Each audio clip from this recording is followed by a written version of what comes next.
Hello and welcome everyone to the main event this week. I'm Meeta Sani and I'm really pleased to be joined by Chris Pinner of InnerFit this week. Hi, Chris. Hi, Meeta. How are you? Really well, and thank you for joining us. My pleasure. Honestly, yeah, looking forward to it. Well, you are the expert here today, and I'm really glad with it being Mental Health Awareness Week. Your world absolutely defines what businesses should be thinking about and doing. So before we go into the topic, just tell us a little bit about InnerFit and what you guys do. Yeah, of course. So in less than 60 seconds, hopefully, we're all about helping people and organizations feel well and work well. So in practice, it sounds so obvious, but it's not like that easy to do. So my previous role, I was at an investment bank, spent 2 years in strategy consulting. So worked 35 hours in a row once, 35 days in a row once, and just wasn't feeling well, wasn't working well. So really, our whole mission is to help people do the opposite of that. Yeah. In practice, we've got about 20 experts now across the conventional stuff like movement and nutrition, but a lot more recently, big focus on leadership and mental health, which is obviously a big focus for today. Yeah, exactly that. So our topic today, for those of you who've been before, I like to do a bit of housekeeping before we dive in. We always keep the session about 30 to 40 minutes because we know time is precious and we actually want you to be able to go away with practical tips that you can apply straight into your world as soon as we click out of this webinar. We also do a recording. So if you think, I wanted to make a note of that or that was interesting, don't worry, we'll send you a recording at the end of the day and you can have a look and you can get more information. We've also got an interactive element to the session. Really, as we said, this is your time. And if you have questions or you have comments, please pop them into our chat box. I'm going to type a quick hello here just to show you how easy it is. Oh, if I could spell hello, that would help. There we go. So if as you're joining the room, give us a hi. And also, please take the time to have a look at our poll today. We always like to get a feel for the room and what's going on for you guys. And actually today, Chris and I, just before we jumped in, we were just warming up and talking about what's going on out there. And Chris, I know you're going to tell me a bit more about that. But one of the words that came up was burnout. And so our question to you today is, are you confident that you could spot the signs of burnout in your people? So the options are yes, and I approach people. I'm confident that I can see the signs. 2 is yeah, but I'm not 100% sure. So I tend not to approach, or I don't approach every time. Or 3, and there are organizations who have not really understood it and therefore don't even think about it. So let us know your thoughts and we'll be able to answer some questions. And hi, Georgina. And Chris, you're in there as well. Brilliant. So we've got a few areas that we're going to cover today, but as all of you know who've been here before, we like to make it a conversation rather than a regimented structure. But Chris, what we're covering today is really about what organizations are doing to promote mental health and physical well-being in the workplace. We're talking about mental health versus mental fitness. I'd be interested in knowing what that means. The link between physical and nutritional well-being. And I know you said that's more the traditional side of it, but I know even from, my kids, we were never taught that at school. Our kids are being taught that now. And leadership and culture and the fact that it needs to come from the top and be practiced by everyone, top, bottom, everyone, what companies are doing to help managers and individuals in the workplace and what's not working. People, we talk about doing all these programs, we have wellness plans, but are they actually giving us back? There are so many apps, there are employee assistance programs, are these working or not? And ultimately, what Chris and I are going to bring you is what you can be doing as a company or as individuals to ensure that your organization is really well placed to support the mental wealth journey of your people. So without further ado, Chris, you're in the thick of it. You're at the front line, aren't you? And this being Mental Health Week, it's probably brought it all to a head of where businesses and where organizations should be really focusing their thoughts and energies. So what's been going on out there? What are the buzzwords? What are you seeing? Yeah, it's interesting saying buzzwords as well, because I think your point about separating what's actually working versus what's not, like this probably isn't the first it's not the first webinar on mental health this week. It's definitely not the first conversation people have been having in their organizations about mental health, but I think it can sometimes just, maybe boring isn't the right word, but it's like surface level talking about it rather than actually Yeah. doing it and making change. So I think if I was to think about the conversations we've had in the last 3 months and the patterns and trends that emerge, I think at a high level, one is definitely on the treatment side of things. So the reactive, okay, we've had some people leave the business because they were stressed and burnt out. In exit interviews, they said things like, it just felt like we're in a hamster wheel and the stress was too much. I've gone for something which is more of a work-life balance. That's definitely like the reactive piece. I think the middle ground is where quite a lot of companies are at the moment, which is trying to like grapple between being reactive and knowing that they should be more strategic. Yeah. And trying to somehow treat people or help people that might be burnt out or they've spotted something isn't quite right, while still grappling with a culture which is about fast pace, get it done. Yeah. And then I think at the other end of the spectrum, you've got genuinely companies who are doing it well, which are structurally set up to promote good, healthy work-life balance and mental health. And then also as a safety net, have the employee assistance program, mental health first aiders, awareness of all the wellbeing champions at their organizations, just in case. Yeah. So I think if we were to map out a spectrum, at one end, you've got people just getting it horribly wrong and people leaving the business and genuinely costing hundreds of thousands of pounds. Like I was talking to an HR director recently who said that back of envelope, every time that they had someone off sick, which was like in the multiples of 10, right, like whether it's a mental health day or something that they don't say is a mental health day, but kind of is. Yeah. They had to get in someone freelance to cover that day, and that had a clear cost attached. So back of envelope, she calculated it cost literally hundreds of thousands in the space of just 6 months. Yeah. And then at the flip side, go on. Sorry, I get excited. No. I was just going to say that is music to my ears because, well, the outcome isn't, but the fact that you're seeing that from a mental health space, this is what we're trying to advise our network and business community of when they're hiring people, is that if you hire wrong, you don't think about culture, you don't think about how to treat people as individuals, and you try to do this broad brush approach, the cost of replacing people is something like 5 times salary, which again takes it into the hundreds of thousands. And it's not just, I mean, of course, the money is what we can define quantitatively, but it's the time, it's the headspace, it's the impact on other people. And, that's an HR director. So, I hope we've moved along. Mental health is no longer a buzzword or a fluffy word. It's essential to get right, supporting our people.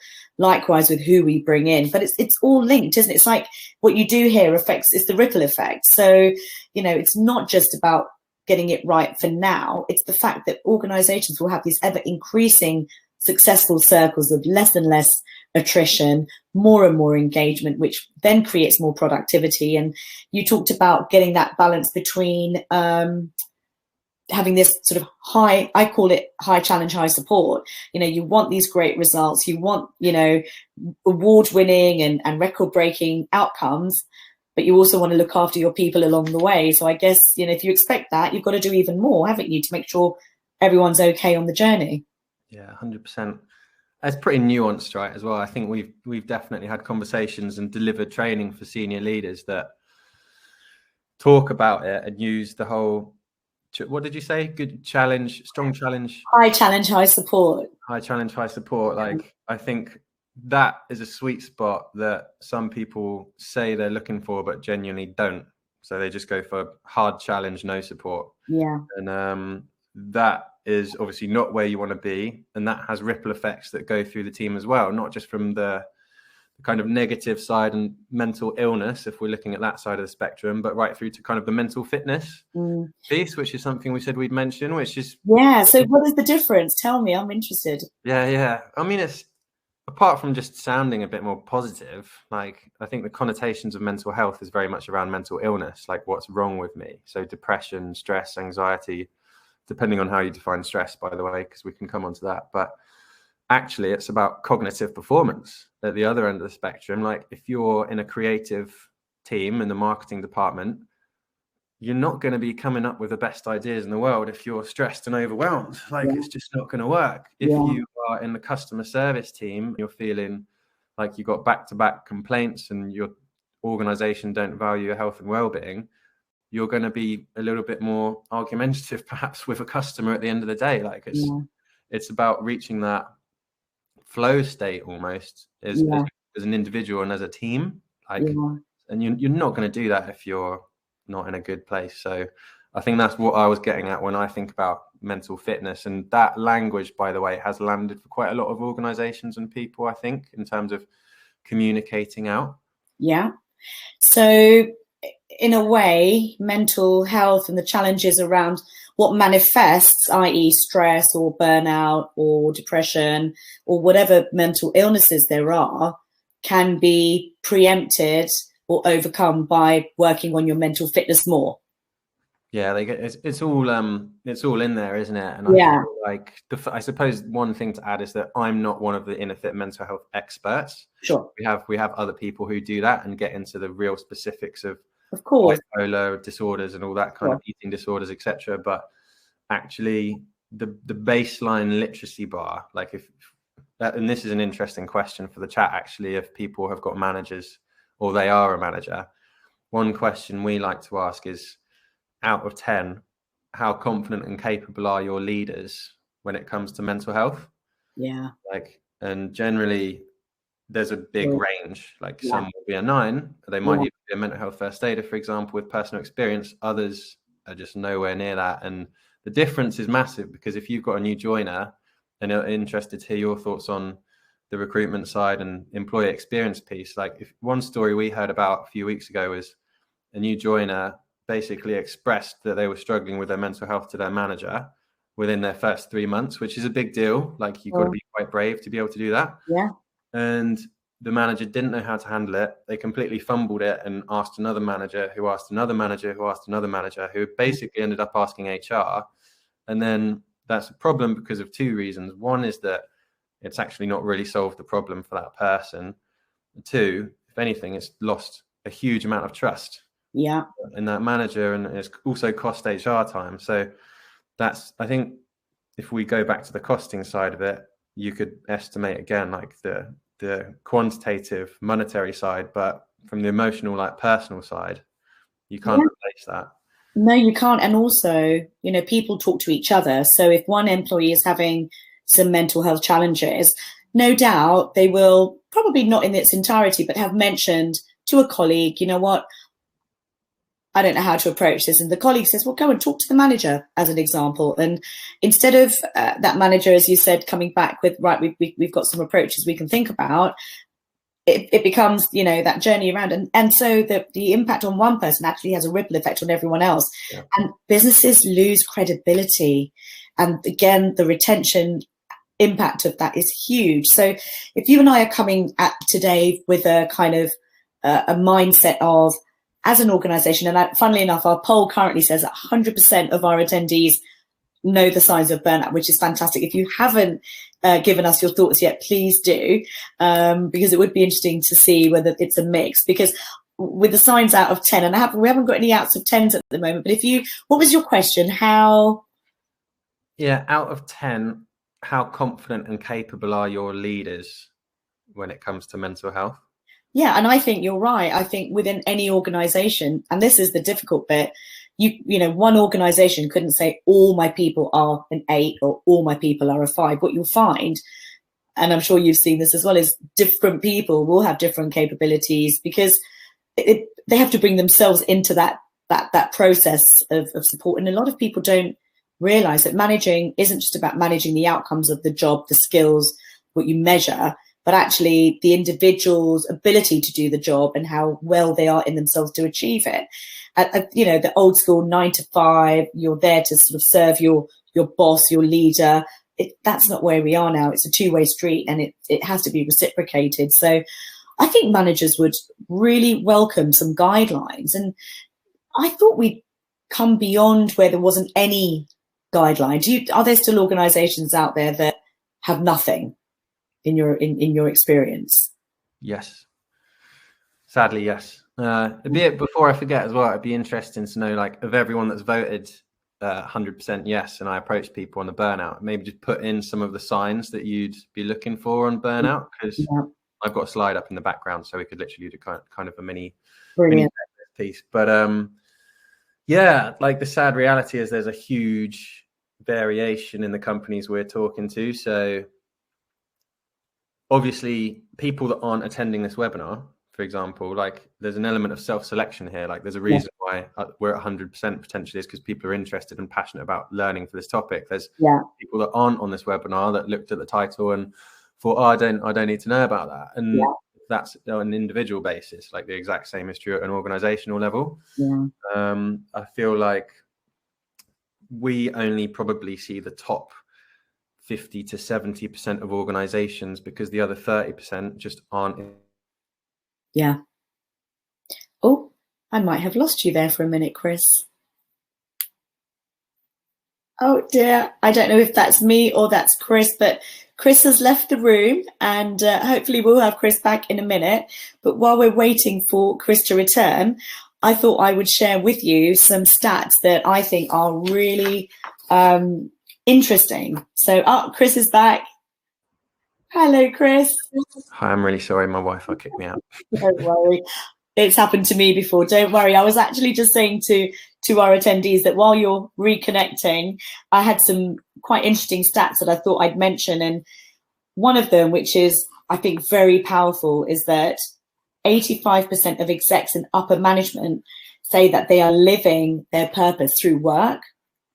But only 15% of frontline managers and employees agreed. And that disparity, or that disconnect between senior leadership and then the people who are actually doing the work. And if you think about the numbers, senior management probably make up 20% of an organization. So only 15% of the 80% of the people, such a small number, actually feel fulfilled from the work they're doing. And that is communication, isn't it? That means that somewhere along the line, the company hasn't taken the time to make sure that everyone is on the same page. 100% huge. I mean, we'll try and tie that into the answer I was going to give before my wife kicked me off, which hopefully we can edit out maybe.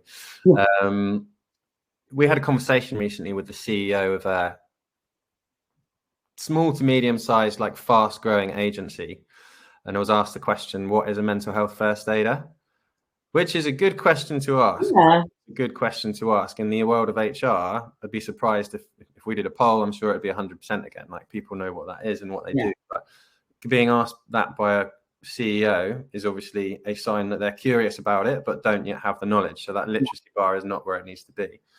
When it comes to communication and the disparity between the top and everyone else, 100%. Like I've seen heat maps with an organization's like basically work-life balance results and stress levels and purpose-based stuff. And it's like high scores for the senior leaders on stress and purpose. And then it's lower as you get a bit further down the organization.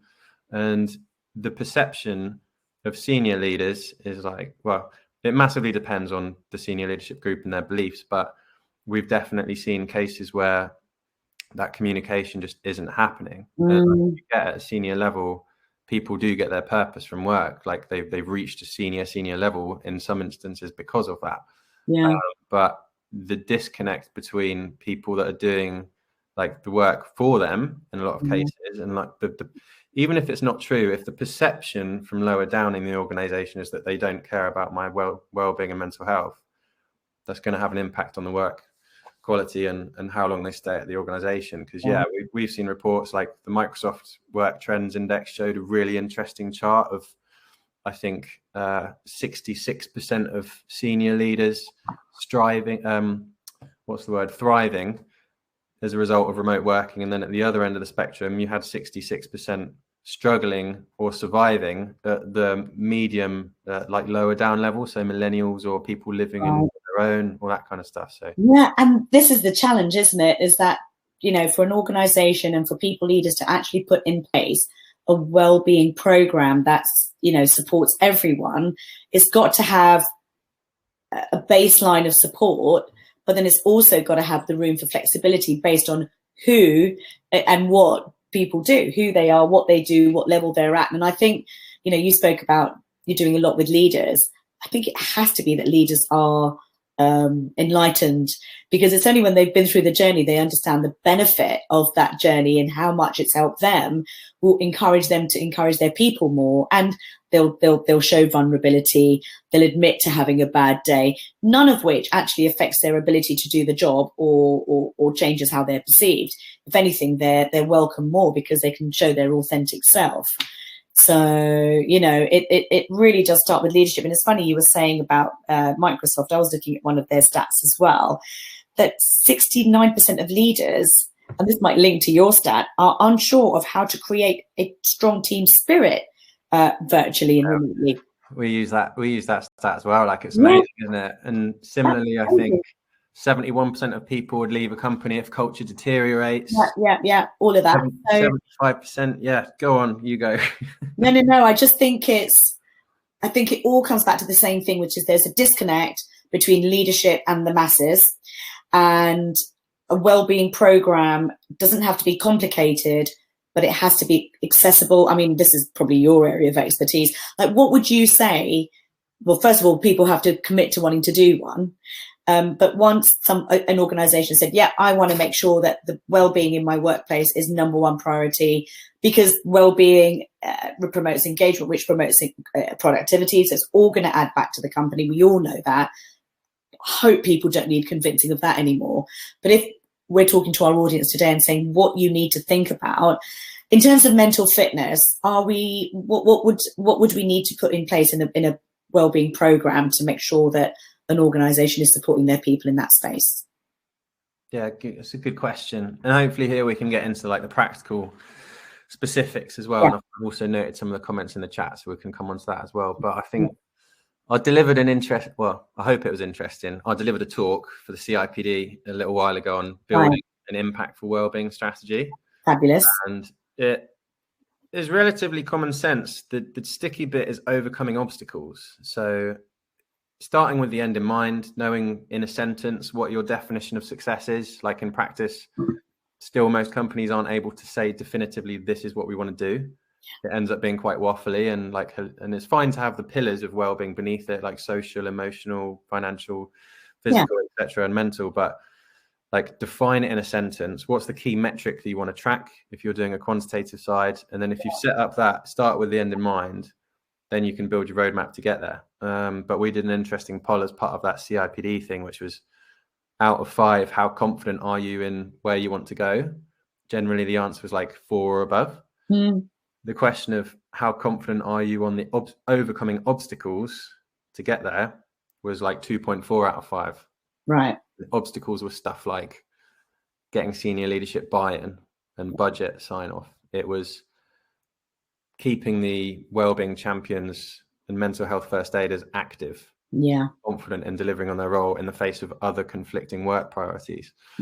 That's where you get into the nitty gritty of it. But I think in terms of like practical actions, I suppose it's a how long do you want an answer? I could go for another 6 minutes. Well, why don't we take a minute or two? Yeah, cool. 1 minute. This is what people want to take away. They want almost like a checklist of, if I'm thinking about a wellness program and making sure my people are okay, what should I be thinking about? Yeah. So I'll put in the chat like a quick note, so you can do this as homework, anyone. But it's basically Kotter's 8 steps of change.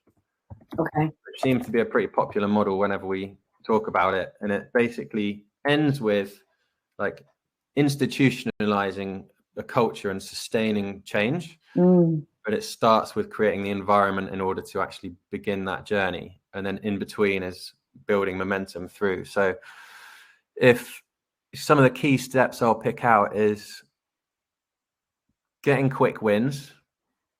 Okay. Another one would be building a guiding coalition. Okay. And then the third big one, I think, would be removing obstacles. So if the first one we talk about is getting quick wins. Yeah. Could you, for example, have one senior leader who's comfortable talking about it, share their brief story for 2 or 3 minutes before having an external provider deliver a 45-minute talk on beating burnout like we're doing this week? Sorry, gentle pitch. And that vulnerability, like you talked about, we've seen like has a huge echo back in terms of people in the organization feeling comfortable talking about it. Yeah, they breathe a sigh of relief, don't they? They can actually drop that wall, which takes so much energy, and gives nothing back to the business or themselves. So exactly it. That's exactly it. Second one on building the guiding coalition. Like, I'm sure people here are passionate about making change. Like, the reality is you're not going to be able to do it on your own. yeah, So getting 2 or 3 key influencers and stakeholders as far up the organization as possible. If you're in a bigger organization, can you have a inclusion and wellbeing community with clear deliverables and roles and ideally protected time outside of their day-to-day? And then third, like removing obstacles. I mean, the kind of list is endless, and I said I'd only talk about 60 seconds. So I'll stop. Well, you spoke about getting senior leadership buy-in and budgetary obstacles being removed. But actually, you and I started out by talking about the hundreds of thousands that it costs organizations in sick days. I think something like 12 to 15% of sick days are because of mental health issues. Talking about the cost of replacing people that leave, and replacing. So it's a no-brainer. It really is a no-brainer. I guess it's the audience have to be open. But usually if you can show them the financial impact, they're far quicker to realize it's worth investing in. Yeah, exactly. And a specific example on that might be if you've got 100 people in your organization, the rule of thumb is you generally want 5 to 10% of people as mental health first aiders, so that everyone in your organization, regardless of location or level or anything else, feels like they have at least one person that they could go to within the organization. So let's say you do a cohort of 10 people and you get them trained up. Off the back of that, your mental health first aiders could track the mental health interventions that they have anonymously. So for example, like 1 month, you might have one mental health first aider have a conversation about stress levels and burnout being on the cards type thing. You log it and you know how many interventions your mental health first aiders are having, just to get some sort of sense for the scale of the problem. Because I think the challenge is, like, it's all very well us sharing the more generic statistics, but the power is really in having the insights internally. So the CFO can be like, okay, shit, sorry, I shouldn't swear. We've got 7 people at the moment who we know are feeling stressed, and we've got 2 people off on short-term leave for the same reason, and we know that we're losing X% of people to talent. Like, that gets attention. Yeah, completely. And as you said, exit interviews, for so many reasons they are key, and yet the number of exit interviews that really boil down to communication, lack of understanding of the individual, and the fact that they just didn't feel seen. They just didn't feel that they were being treated not individually or anything, but just for who they are, because people have so much to bring. Sometimes they're pigeonholed into something, and they're not even revisited as to their holistic deliverables and whether they're aligning that with what the business needs. So that, I think, is the manager's responsibility, is always making sure that the role they've got for the person and how they engage and how they check in is aligned with the individual. So, and it is hard because it's changed so quickly, hasn't it? I mean, we've been talking about this for a long time, but with people working from home over the last 2 years, managers' skill sets have had to evolve, overnight, and they just haven't been able to keep up. Yeah, hugely. It's like, how do you make the space for this if you've got loads of other things to do, which comes back to the culture piece on the organization, and it's starting from the top. Yeah. But ultimately,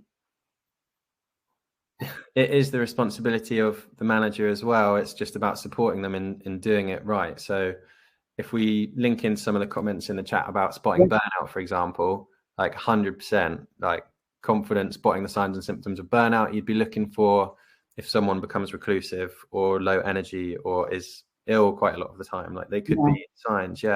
Similarly, like staring far away, looking tired, exhausted, lack of sense of humor, trouble sleeping. These are all signs. So the buckets that our experts would talk about is emotional, physical, and behavioral. So as a manager, like, what signs are you seeing? And as you said, it's about that communication piece, but leaving the space to notice. Like, we talk quite a lot about active listening, spotting the signs and symptoms. And either if someone is struggling and you spot those things and you feel confident raising it and approaching it in the right way. Maybe you've had some training in the past, you've got a mental health action plan in place and a form completed with them. So they've literally told you in writing, things to look out for me are when I become reclusive or low energy, for example. That is your license to go and have that conversation. And when would someone complete that form? When they join? Because I've not heard of that before. Yeah, 100%. Like, it could be part of your new joiner onboarding experience. And what did you call that? I'm making a note. I think this is, what do you call that again? Yeah, like a mental health action plan. Fine. We've got a template, an editable PDF, because obviously virtually is more difficult than in person. So sometimes that's easier. Yeah. And just making it the expectation so that the mental health conversation is embedded within the onboarding experience, and it's not like a reactive thing that a manager has to think about afterwards. No, I love that. I mean, we do a piece around feedback at induction. So we speak about the fact that we're an ever improving environment. So we will always be coaching, and part of coaching is feedback. And how would somebody like to receive feedback? Is it on the ground, sort of just told, or is it something you want to be taken to a room? Everyone's different. But actually to take that, beyond that, and to say, look, if you're having a challenge, what signs should we be looking out for and all the rest? I think that's brilliant. Yes. Really for someone to think about for their wellness program. 100%. And I suppose we are in the realm of more specifics for individuals here, but as a manager, for example, ringing the employee assistance program, there's one question we ask quite a lot of the time is is everyone in the organization aware of your EAP? Yeah. You're very well paying however much you're paying as an organization for it, but the engagement and usage levels from our experience are incredibly, incredibly low. Yeah. There's nothing, and when we ask for a show of hands on how many people, even in the people and culture or HR team, know about the EAP, people kind of say, yeah, we're aware of it. But then when you say, okay, what's it called and how do you get in touch with it? No one knows. No idea. So call them up. If you're a manager, give them a ring, say, what services do you provide? And then you can go back to a team meeting next month and say, guys, so you're aware, I want to bring mental health to some of our team meeting conversations, and I rang the EAP yesterday, and here's what they can do, FYI. If you're at an organizational level, there's nothing to say you can't mandate that for all managers. Yeah, no, it's about, and I think it's about organizations saying to their people that this is for you. So it doesn't have to be a fait accompli. We've brought an EAP in, we've facilitated some apps, we've got some mental health first aiders. Let's review this in 3 months. We'll do some employee feedback surveys, and we'll keep what works. We'll let go of what doesn't, and we'll try something new. We'll even, do surveys of what you think you need. And it's amazing, when you actually go out to your people, how many more ideas they bring. Not only does that mean you're listening to the people, but actually there are things that you would never even thought of. So don't think you have to come up with all the ideas yourself, I think is what I'm saying. 100%. And then because there's no involvement, no commitment, isn't it? Yeah, exactly. Yeah. My favorite phrase is for the people, by the people, because if people feel that they've been part of creating this support infrastructure, they're more likely to want to keep it alive and make sure it adds value. And that's why, yes, it needs to be facilitated by leadership, but embraced by all. 100%. So we talk about this wellness program. We talk about this being Mental Health Awareness Week, and it's great having this week. And I even heard it on the radio this morning. They were talking about it, and I definitely don't think I heard about it last year, which means we are evolving. But if we get to the point where an employer has, worked with their people, they've got a mental health first aider, they have an employee assistance program in place, and they have some exercises and whether it's days out or whatever around mental health, but they will turn around and say, but I need to push my people harder, we're not getting the results we want. How can they align the two to say we're huge mental health champions, but so we're high support and maybe the support's gone too high, but we haven't put the challenge in place? What can employers do to make sure that they're not only supporting, but they're getting the outcomes they need in their business as well? Yeah. How can they link them? Well, the good news is that companies have literally linked them statistically with a correlation. Okay. And it really depends on not your beliefs, but your awareness of the data. So I said at the start, InnerFit is all about helping people feel well and work well.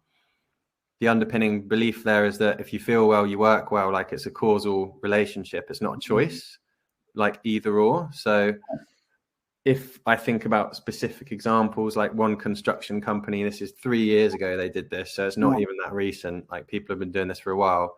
They literally proved that the teams that were healthier were the higher performing teams. It's as simple as that. Like, so if you were at the top of organization and you're trying to balance that challenge with support, like there is a sweet spot there, and I suppose it's a bit of experimentation about getting there, but definitely tracking the results on where you want to be, because there's different ways of looking at stress. Like if you interpret it as an adaptation gap, I heard it on a Johnny Wilkinson podcast recently. So it's the difference between where you think you are and where you want to be. Okay. Which definitely you can come at stress then from a good, positive, ambitious angle. It's just, I think, practice and getting there. And so much of support, and I love that, because what essentially you're saying to me is if we get the mental health support right, there isn't going to be a productivity issue, because it literally does feed into getting better outcomes, because people want to be, they naturally become more engaged and therefore productive, which I think is music to anyone's ears listening to this. As you get the burning flames going, and you've got a raging fire of success in your people. But what I would also say is that for managers to reframe stress into, so often the stress is the symptom, but what their intentions are usually good. I was speaking to someone recently in my team who was saying, got 3 projects all coming to a head at the same time, never intended for them to, but they're literally all layering on top of each other in 1 week. And she used words like overwhelmed, and I was like, so proud. I said, look, I'm so proud of you, because you've preempted the challenge, you've acknowledged what you're feeling. Now let's think about what those feelings are actually telling you. What you're trying to do is say, I've got a challenge, I want to bring in some safety nets and solutions before we get there.